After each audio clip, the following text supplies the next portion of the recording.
Aturan baru keluar. Outsourcing kini hanya boleh untuk 6 jenis pekerjaan. Kabar baik bagi pekerja, tapi ancaman bagi perusahaan? Pemerintah resmi mengubah peta ketenagakerjaan di Indonesia. Melalui Peraturan Menteri Ketenagakerjaan Nomor 7 Tahun 2026, praktik outsourcing kini dibatasi hanya untuk 6 jenis pekerjaan.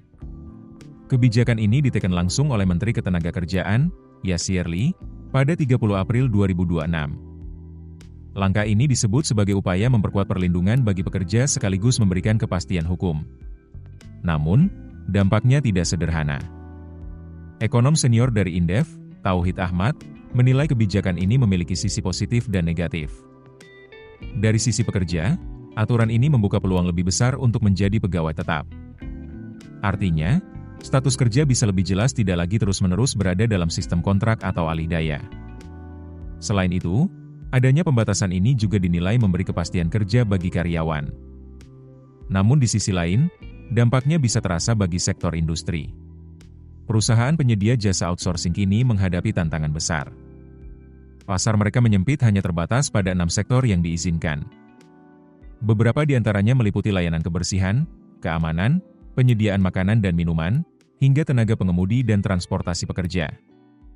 Tak hanya itu, sektor penunjang di industri seperti pertambangan, minyak, gas, dan kelistrikan juga masih diperbolehkan menggunakan outsourcing.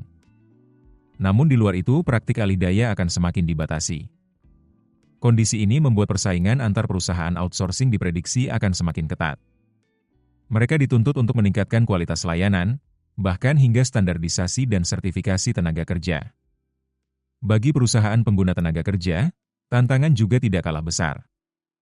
Dengan meningkatnya peluang pekerja menjadi pegawai tetap, biaya tenaga kerja berpotensi naik.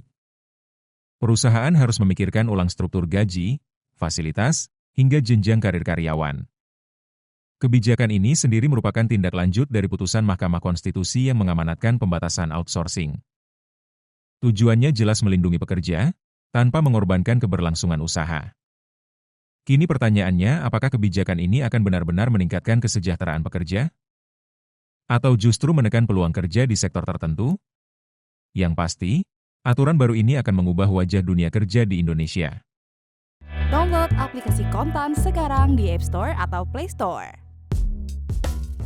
Keputusan bisnis terbaik datang dari data, bukan tebakan. Mudah berlangganan Business Insight dengan subscribe with Google.